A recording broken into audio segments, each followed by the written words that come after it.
जय हिंद दोस्तों, मेरा नाम है निर्भय कौशिक और आपका अपने चैनल जिसका नाम है कोड निर्भय, इसमें मैं आप सभी का बहुत बहुत स्वागत करता हूं। अपनी पिछली वीडियो में मैंने आपको बताया था कि एरे विद इन क्लास क्या होते हैं, किस प्रकार से आप उनको डिक्लेयर कर सकते हैं, किस प्रकार से आप उसको यूज कर सकते हैं।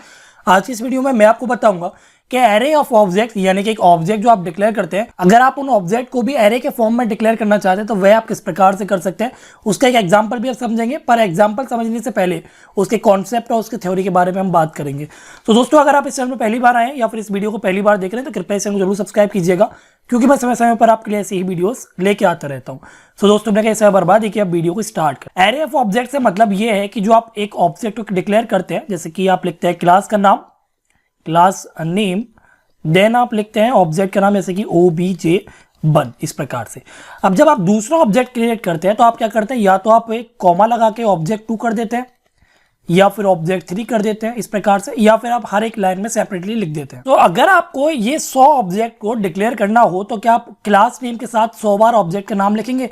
तो उसके लिए सीधा सा जुगाड़ ये है कि आप एक क्लास का नाम लिखिए, क्लास नेम, और आप एक एरे टाइप का ऑब्जेक्ट बनाइए, यानी कि एक ऑब्जेक्ट का नाम लिखिए पर वो एक तरीके से आपका एक एरे होगा। जैसे कि आपने लिख दिया, सपोज कीजिए obj, और आप चाहते हैं कि जो ऑब्जेक्ट है वो आपके 100 ऑब्जेक्ट हो, तो आप क्या कीजिए, इसका जो साइज है वो आप 100 कर दीजिए या फिर 100 कर दीजिए। सो अगर आपको पहला ऑब्जेक्ट यूज करना तो आप लिख दीजिए obj और 0। अगर आपको दूसरा यूज करना तो आप लिख दीजिए obj और 1। इस प्रकार से आप 100 तक यूज कर सकते हैं। तो आपने इनडायरेक्टली 100 ऑब्जेक्ट को डिक्लेयर कर दिया, पर उसे आप क्या बोलते हैं, array of objects. Like array of other user defined data type. जैसे कि आपको पता है कि एक एरे को जो है आप किसी भी डाटा टाइप से डिक्लेयर कर सकते हैं, जैसे कि इंट और एरे का नाम यानी कि एरे नेम और उसका साइज, इस प्रकार से आप डिक्लेयर करते हैं।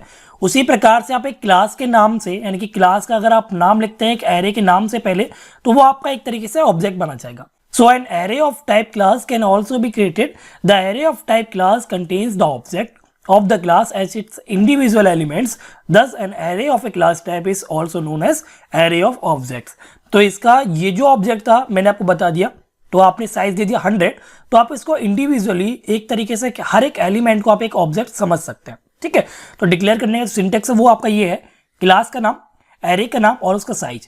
अब क्योंकि जो एरे है वो आपके क्लास के नाम से डिक्लेयर्ड है, तो इसलिए एरे का जो जो एक एक एलिमेंट होगा वो आपका एक तरीके से एक ऑब्जेक्ट कहलाएगा। अब सपोज कीजिए आपके पास जो भी क्लास है उसके अंदर आपके 2 एट्रीब्यूट है, एक आपका है रोल नंबर और एक आपका है नेम।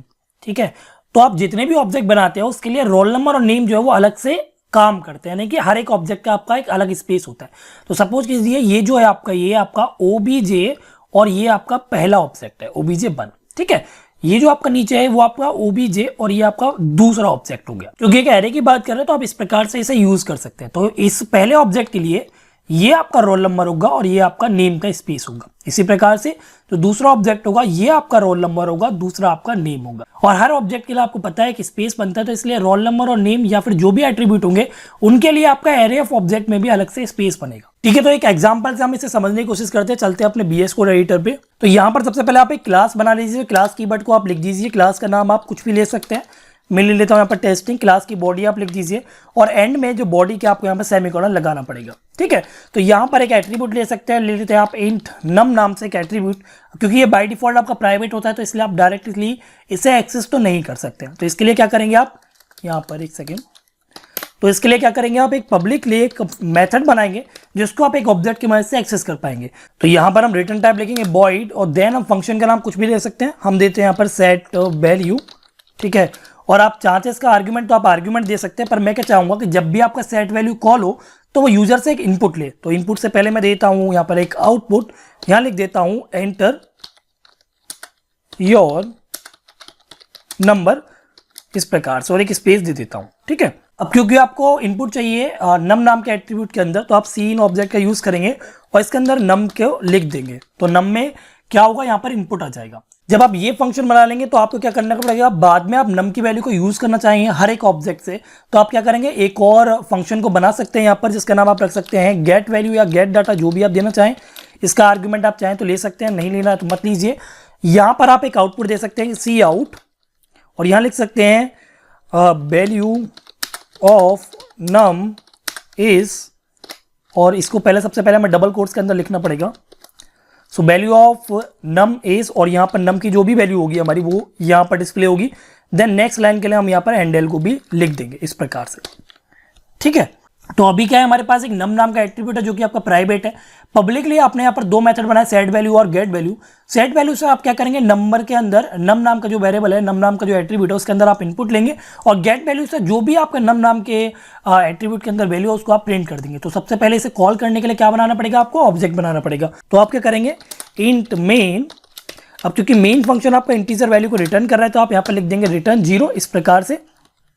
तो अब आपको यहाँ पर ऑब्जेक्ट को बनाना है। तो ऑब्जेक्ट बनाने का तरीका ये है कि आपको क्लास का नाम लिखना है सबसे पहले। तो टेस्टिंग क्लास का नाम हो गया, देन ऑब्जेक्ट आप बनाएंगे, पर वो ऑब्जेक्ट होंगे आपके एरे ऑफ ऑब्जेक्ट, यानी कि ऑब्जेक्ट का नाम एक होगा, यानी कि वो एक एरे होगा, पर जो उसके साइज होंगे, यानी कि एरे का जो हर एक एलिमेंट होगा वो आपका एक तरीके से एक ऑब्जेक्ट कंसीडर किया जाएगा। सो टेस्टिंग जो है वो आप यहाँ पर लिख सकते हैं कि OBJARR, यानी कि ऑब्जेक्ट एरे, या इस प्रकार से हम लिख सकते हैं ऑब्जेक्ट एरे, और इसका कोई साइज दे सकते हैं। तो हम यहाँ साइज दे देते हैं, सपोज कीजिए हम दे देते हैं यहाँ पर 5 दे देते हैं, ठीक है, इस प्रकार से।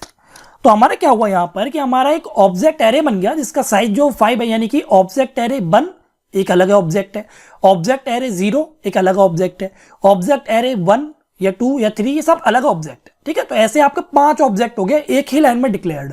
तो ये होता है आपका एरे ऑफ ऑब्जेक्ट। तो इसको एक्सेस करने का तरीका आपका सिंपल है, आपको क्या करना है, फॉर लूप का यूज करना है। इंट आई, इसको आप 0 से स्टार्ट कर दीजिए और साइज तक चलाइए, यानी कि i लेस देन 2 आप 5 तक चलाइए, क्योंकि ऑब्जेक्ट ऑफ एरे का साइज कितना है, वो आपका 5 है।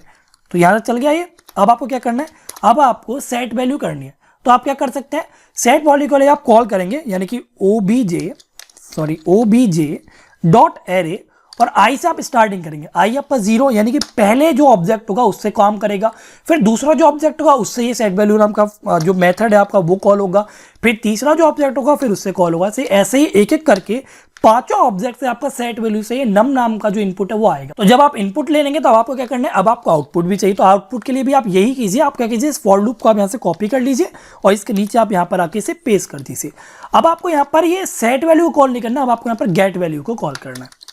तो यहां लिख दीजिए आप गेट वैल्यू इस प्रकार से, ठीक है।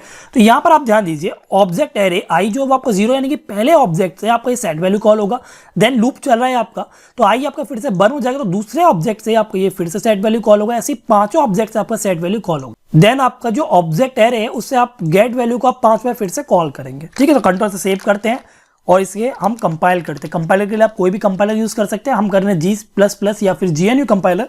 तो अगर कोई एरर होगा तो ये डिस्प्ले कर देगा। तो यहाँ पर कोई एरर नहीं है, हम करते हैं इसे रन।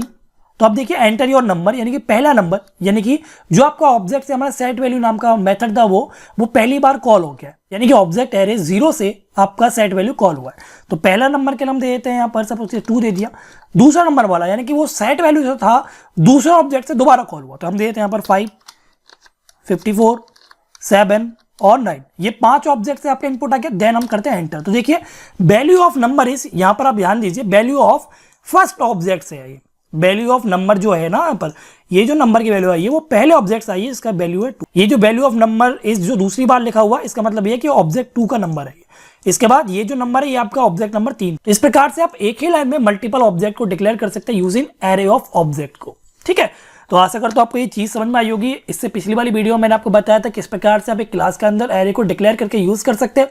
इस वीडियो में मैंने आपको बताया किस प्रकार से आप ऑब्जेक्ट्स को एरे के हिसाब से बना सकते हैं, उनको यूज कर सकते हैं, ताकि आपको मल्टीपल ऑब्जेक्ट मल्टीपल लाइन में ना डिक्लेयर करना पड़े, आप एक ही लाइन में खत्म कर सकें।